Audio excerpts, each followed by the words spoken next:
Estudantes, bem-vindos a mais uma aula de História. Sou Jorge Joelito, seu professor. Vamos continuar a falar sobre a Grécia. Já estamos finalizando este conteúdo.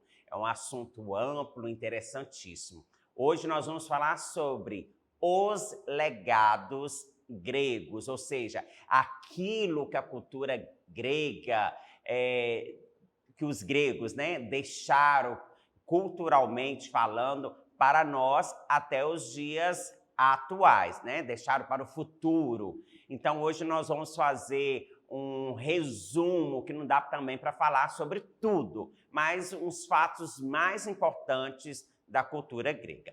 O legado cultural da Grécia Antiga, que até hoje determina a vida aqui no Ocidente, como a democracia, o teatro, a arquitetura, a filosofia, os Jogos Olímpicos, os primórdios da educação, vieram de lá. Então, por isso é interessantíssimo estudar essa civilização. O rico legado cultural grego deixou marcas simbólicas e permanentes em toda a história da sociedade ocidental. O ideal de beleza impresso pelos gregos em suas obras artísticas, bem como o grande afinco que dedicaram às suas obras arquitetônicas, científicas e filosóficas, consistem em um marco cultural sem precedentes. Ainda que milhares de anos tenham se passado desde as suas realizações. Ao grande Heródoto de Alicarnasso coube a alcunha de pai da história, essa matéria fantástica que nós estamos estudando. Vamos dar uma olhadinha no Heródoto. Este ser aqui, ele dedicou a relatar os acontecimentos das guerras médicas, conflito entre os gregos e os persas pelo domínio de áreas comerciais no mar Egeu. Autores como Xenofonte e Tucídides, por sua vez, relataram o que presenciaram durante a Guerra do Peloponeso. Tucídides, por sua conta, buscou imprimir imparcialidade, confrontando informações e cruzando dados distintos em seus escritos, e ainda hoje é considerado um clássico entre os historiadores mais antigos. Olha como o passado está totalmente no nosso presente. Interessantíssimo isso, Bom, também nós temos os filósofos. Em se tratando de filosofia, é impossível conceber o conceito acerca do tema sem considerar a primazia grega para o desenvolvimento deste campo do conhecimento. O forte espírito crítico grego os levou a questionar absolutamente tudo, desde a transformação do caos em cosmo até a conduta humana dentro da sociedade. Suas correntes filosóficas e personalidades influenciam até os dias atuais as concepções filosóficas em geral. Ou seja, quase tudo ou tudo vem da filosofia. Eu penso, logo existo. Vamos dar uma olhadinha aqui no Pitágoras, que foi um matemático e também um filósofo da época. Olha este grande intelectual que deixou um legado impressionante para nós. Bom, os primeiros passaram pela história como filósofos da natureza ou pré-socráticos e, de certa maneira, buscavam compreender a origem de tudo e todos a partir de uma substância material específica. Surgem as escolas filosóficas específicas, como a escola jônica, pitagórica, eleata e atomista.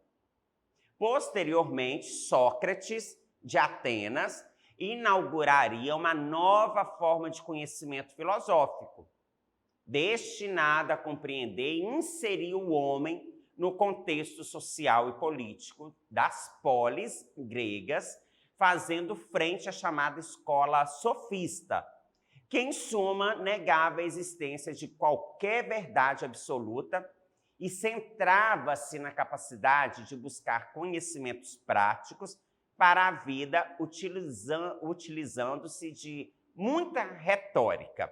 Vamos dar uma olhadinha em mais uma personalidade? Sócrates.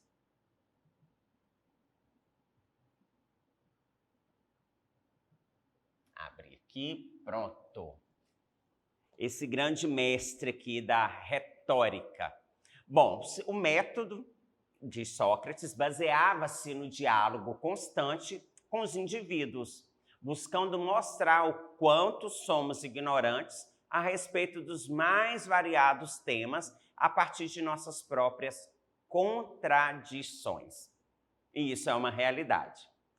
Tem o grande sábio que fala que quanto mais a gente aprende, menos a gente sabe. E é isso, que a gente busca conhecimentos. E quanto mais informações nós temos, mais porquês, mais pontos de interrogações vão aparecendo nas nossas vidas. E isso é interessante, porque é uma busca frenética, uma busca constante por um novo saber, por um novo conhecimento. O discípulo mais famoso de Sócrates foi Platão, fundador da academia, uma instituição de ensino para a formação de filósofos. Estudantes, eu estou falando alguns termos aqui, alguns nomes, mas nós já vimos na aula passada, como Peloponeso, algumas escolas.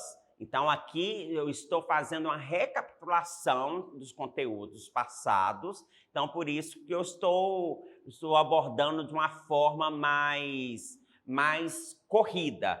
Mas isso nós já estudamos, tá? Sobre as guerras do Peloponeso, a Grécia, de uma forma geral, tá ok? Aqui nós estamos pegando, pontuando a parte cultural. Então, haja vista que Sócrates não tenha deixado nada escrito, coube a Platão registrar os ensinamentos do mestre. As obras mais conhecidas de Platão são a República, Apologia de Sócrates, O Banquete, Meno e o Mito da Caverna. E esse mito da caverna é interessantíssimo porque prenderam a história, né? Vou resumir a história. Prenderam aqui algumas pessoas no fundo de uma caverna e colocaram entre os guardas como se fosse uma parede, né? Uma parede. Então, os guardas contavam histórias assim de animais enormes, de lendas, né? Contavam algumas mitologias, algumas histórias fantasiosas, para que os prisioneiros, principalmente prisioneiros de guerras, ficassem com muito medo dessas histórias e não tentassem fugir, driblar a segurança, fazer alguma revolta dentro dessa que seria uma prisão. Então, eles contavam essas histórias, mas olha o método que eles usavam, como que eles iam acreditar naqueles absurdos que eles ouviam? Através das imagens. Então, nem tudo que a gente vê e ouve é real. A gente tem que ir a fundo, procurar o saber se aquilo é verdade. E isso entra muito na atualidade quanto às fake news.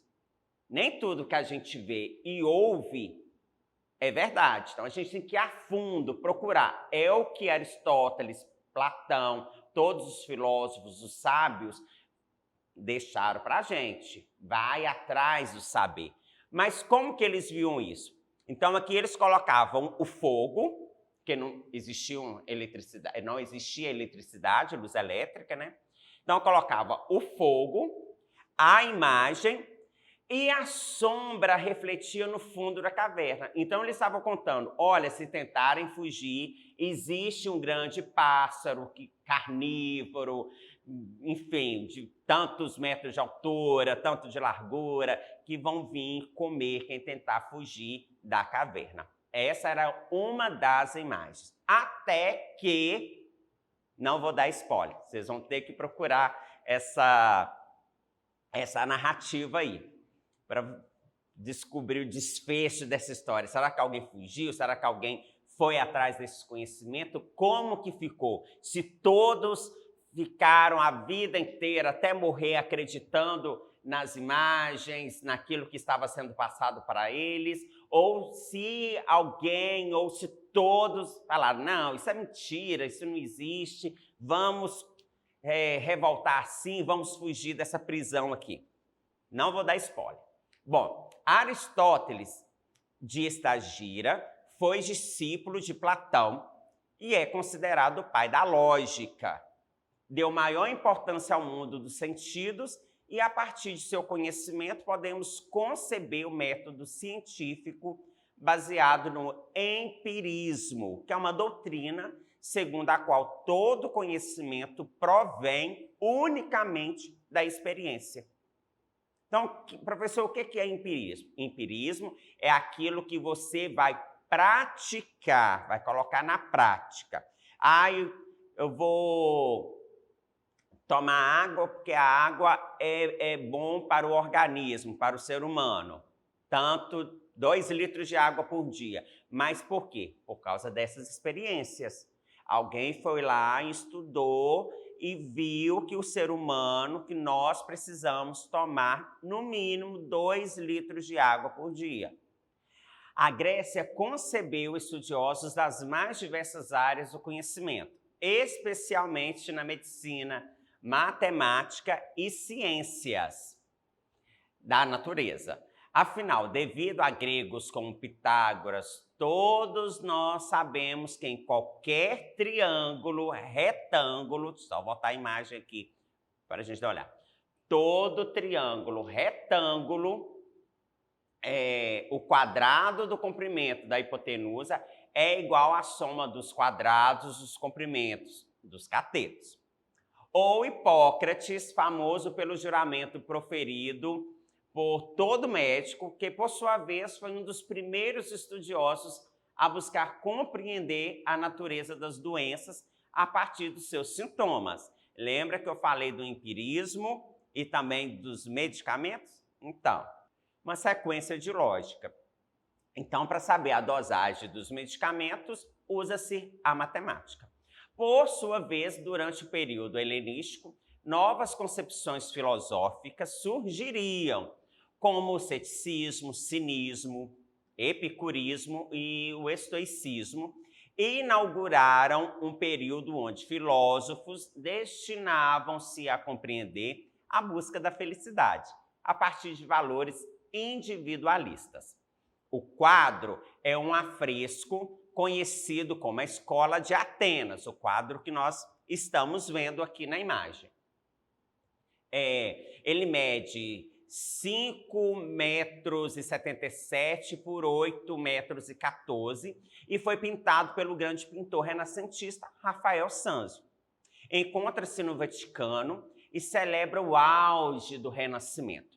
Ao expor vários sábios do Ocidente de diversas épocas, contrapondo suas ideias e sistemas, os personagens do centro da imagem representam Platão e Aristóteles. Vamos olhar aqui na imagem. Bom, primeiro, Sanzio, Rafael, ele vai pintar várias personalidades, né? Aqui nesse afresco. Afrescos são pinturas feitas diretamente na parede ou no teto. Não são em telas, em quadros, tá? Por isso que chama afresco, diretamente ou no gesso, né? Ou na madeira, enfim, em algo fixo. Então, se chama afresco. Então, dentre todas as personalidades que ele vai retratar aqui dos sábios gregos, aqui as 2 personalidades centrais são Platão e Aristóteles. Vamos abrir aqui a imagem. Então, nós temos aqui um carregando o livro e o outro com a mão apontada para cima, também carregando o livro, claro, né? Mas todos eles aqui mostrando, sendo retratados como sábios, porque estão de posses com os seus livros. Bom, a concepção grega de teatro baseou-se em duas ideias. Uma foi a tragédia e outra a comédia. E as peças, em geral, surgiram como homenagem ao deus Dionísio. Entre os principais dramaturgos e obras figuram os nomes de Ésquilo, Sófocles, Eurípides e Aristófanes, considerado o maior autor do gênero comédia. Pode-se dizer que a tragédia surgiu antes da comédia, mas, em si, todas as peças serviam tanto como forma de entretenimento, como forma de crítica à sociedade, abordando temáticas variadas. Escultores também buscavam retratar o corpo humano, a perfeição, as características que mais tarde seriam resgatadas pelos renascentistas. A música, a pintura e a literatura legaram valores igualmente humanos e harmoniosos, sempre embasadas em equilíbrio. Seu conhecimento arquitetônico foi ímpar e podem ainda hoje ser vistos de perto a partir das ruínas de seus grandes templos, erigidos em homenagem aos seus deuses. Vamos dar uma olhada nas obras de Niemeyer, esse grande arquiteto modernista brasileiro, que buscou, como todos os arquitetos buscam, lá na Grécia Antiga, as suas inspirações para as suas construções. Vamos dar uma olhada aqui. Bom, primeiro nós temos os tipos de colunas gregas antigas, a jônica, a dórica e a coríntia, cada uma com a sua arte diferenciada. Olha a diferença aqui, a obra de Niemeyer, no Palácio do Alvorada, em Brasília, né? Residência presidencial. Então, ele busca lá uma referência, mas usa uma arte mais leve, mais modernista, com seu traçado, né? Mais, como que eu posso dizer? Mais leve. Então, olhando assim a imagem, parece que o edifício, o prédio, ele está flutuando, diferentemente daquele mais pesado, que é uma outra imagem aqui, esse com a referência também grega, que é o panteão dos deuses de Roma. Então, olha o traçado, mas a base de sustentação e a origem é a mesma. Bom, estudantes, para a gente ter uma ideia do passado e o futuro, para a gente refletir as grandes transformações pelas quais a sociedade passou ao longo dos séculos da sua história, né? Então, nós temos a mitologia, o desenvolvimento da cultura, a economia, transporte, os esportes, enfim, tudo isso a gente estuda o passado para entender o que acontece aqui no presente, de onde surgiu tudo isso. Bom, para acessar as nossas atividades na plataforma SMED-GV, aponte a câmera do seu celular na imagem que aparece aqui no canto da tela, nosso famoso QR Code. Também acesse as nossas redes sociais, se inscreva no nosso canal do YouTube SMED-GV e aguardo vocês para a nossa próxima aula. Abraço a todos.